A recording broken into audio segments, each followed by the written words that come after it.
Hello दोस्तों, आप सबका स्वागत है मेरे चैनल पे। आज हम सीखेंगे कि ASP.NET में ऑब्जेक्ट डेटा सोर्स का इस्तेमाल करके ग्रिड व्यू को कैसे पॉपुलेट करें।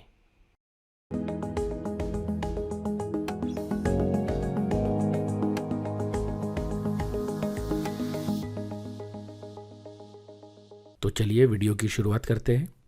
यहाँ पर मैं आपको बताना चाहूँगा, इसे मैंने कस्टम पेजिंग इसलिए कहा है क्योंकि यहाँ पर हम ग्रिड व्यू की डिफ़ॉल्ट पेजिंग का इस्तेमाल ना करते हुए हम एंटिटी फ्रेमवर्क का इस्तेमाल करेंगे और ऑन डिमांड डेटा लाएंगे। अब यहाँ पर ऑन डिमांड डेटा का मतलब ये होता है कि ग्रिड व्यू में सारे रिकॉर्ड्स को लाया जाता है और फिर बाद में उनको पेज किया जाता है। यानी मान लीजिए आपने पेज नंबर 1 या 2 पर क्लिक किया है तो भी सारे रिकॉर्ड्स आएंगे और सिर्फ उसी पेज का रिकॉर्ड दिखेगा, जबकि कस्टम पेजिंग में ऐसा नहीं होता है। यहाँ पर वही रिकॉर्ड्स आएंगे जो पेज नंबर आपने क्लिक किया है।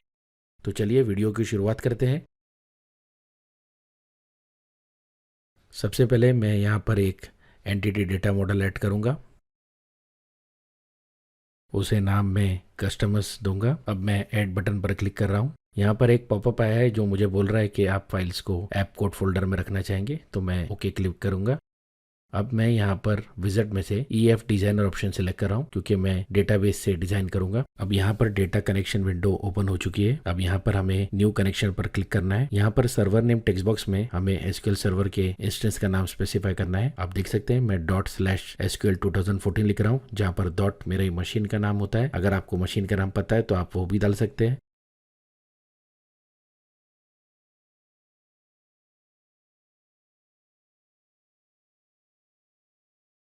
आप यूजर नेम पासवर्ड डालने के बाद मैं डेटाबेस सेलेक्ट कर रहा हूँ। यहाँ पर मैं नॉर्थविंड डेटाबेस का इस्तेमाल करूंगा। नॉर्थविंड डेटाबेस की सारी जानकारी के लिए आप राइट हैंड साइड में दी गई लिंक पर क्लिक कर सकते हैं और वीडियो में जानकारी हासिल कर सकते हैं। अब मैं टेस्ट कनेक्शन करूंगा जिससे कि वेरीफाई हो जाए मेरी कनेक्शन डिटेल्स करेक्ट है, और आप देख सकते हैं कनेक्शन सक्सेसफुल हो चुका है। अब मैं ओके बटन पर क्लिक कर कर आगे बढ़ूंगा। अब यहाँ पर मुझे ऑप्शन मिल रहा है कि मैं कनेक्शन स्ट्रिंग की डिटेल्स को हाइड भी कर सकता हूँ और डिस्प्ले भी कर सकता हूँ, तो मैं डिस्प्ले ऑप्शन सिलेक्ट करूंगा। अब यहाँ पर मैं एंटिटी फ्रेमवर्क 5.0 का इस्तेमाल कर रहा हूँ। मैं नेक्स्ट बटन दबा दूंगा। अब आप देख सकते हैं नॉर्थविंड डेटाबेस के टेबल्स, व्यूज और स्टोर प्रोसीजर्स यहाँ पर डिस्प्ले हो रहे हैं। अब मैं यहाँ पर कस्टमर्स टेबल को सिलेक्ट करूंगा। आप देख सकते हैं मॉडल नेम स्पेस में नॉर्थविंड मॉडल डिस्प्ले हो रहा है। यही नेम स्पेस पूरे प्रोजेक्ट में इस्तेमाल होगी। अब मैं फिनिश बटन को दबा दूंगा। आप देख सकते हैं हमारा एंटिटी डेटा मॉडल रेडी है। अब हम इसे बंद कर कर आगे बढ़ते हैं। आगे बढ़ने से पहले मैं आपको बताना चाहूँगा कि इस वीडियो पर आर्टिकल मैंने ऑलरेडी पोस्ट कर दिया है। डिस्क्रिप्शन में दी गई लिंक के जरिए आप उसे जाकर चेक कर सकते हैं। साथ साथ वहाँ पर आपको डेमो लिंक और सोर्स कोड की डाउनलोड लिंक भी मिल जाएगी। और यदि आपको इस ट्यूटोरियल के रिलेटेड कोई डाउट है तो आप हमें फोरम पर पूछ सकते हैं। आप सभी से निवेदन है कि आप मेरे चैनल को सब्सक्राइब करें और बेल आइकन दबाना ना भूलें। अब मैं एक क्लास ऐड कर रहा हूँ जिसे मैं नाम कस्टमर DS दूंगा।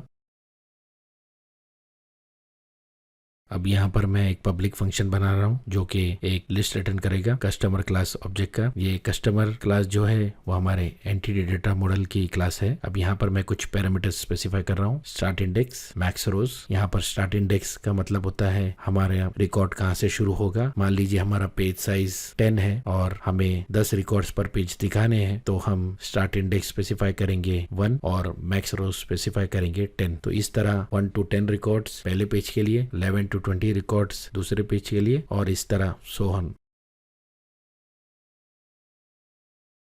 अब मैं नॉर्थविंड एंटिटीज क्लास का इस्तेमाल कर कर डेटा फैच कर रहा हूं और यहां पर पेजिंग करने के लिए मैं लिंक का इस्तेमाल करूंगा।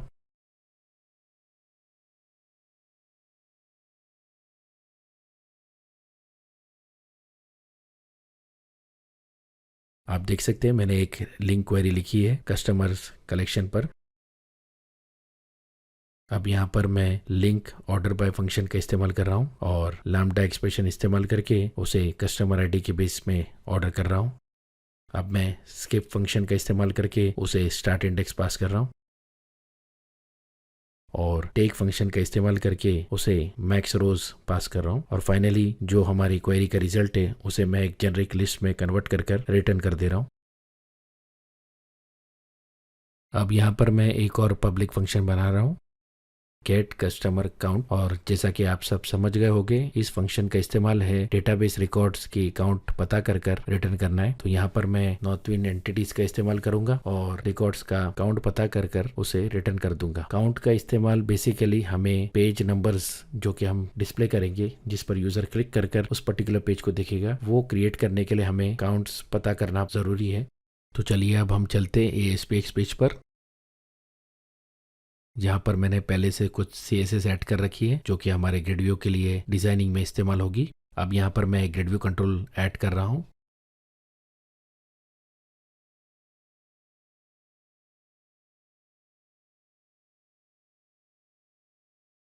अब मैं यहाँ पर पेज साइज 10 सेट कर रहा हूँ क्योंकि मुझे हर पेज पर 10 रिकॉर्ड्स डिस्प्ले करने हैं और अलाउ पेजिंग ट्रू कर रहा हूँ। अब हालांकि हम ग्रिड व्यू की ही पेजिंग का इस्तेमाल कर रहे हैं, पर हम यहाँ पर ऑब्जेक्ट डेटा सोर्स का इस्तेमाल कर उस क्लास को कॉल करेंगे। अब यहाँ पर आप सोचेंगे कि मैं पेजिंग तो ग्रिड व्यू का ही इस्तेमाल कर रहा हूँ, पर ऐसा नहीं है। ग्रिड व्यू का डिफॉल्ट पेजिंग का इस्तेमाल न करते हुए मैं यहाँ पर उस क्लास के मेथड को कॉल करूंगा जिसे हमने बनाया है ऑब्जेक्ट डेटा सोर्स का इस्तेमाल कर। अब यहाँ पर मैं ग्रिड व्यू में कुछ कॉलम सेट कर रहा हूँ जो कि बाउंड फील्ड कॉलम्स हो गए।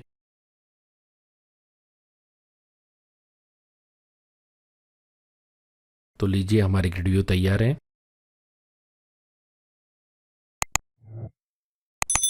अब मैं एक ऑब्जेक्ट डेटा सोर्स ऐड करूंगा।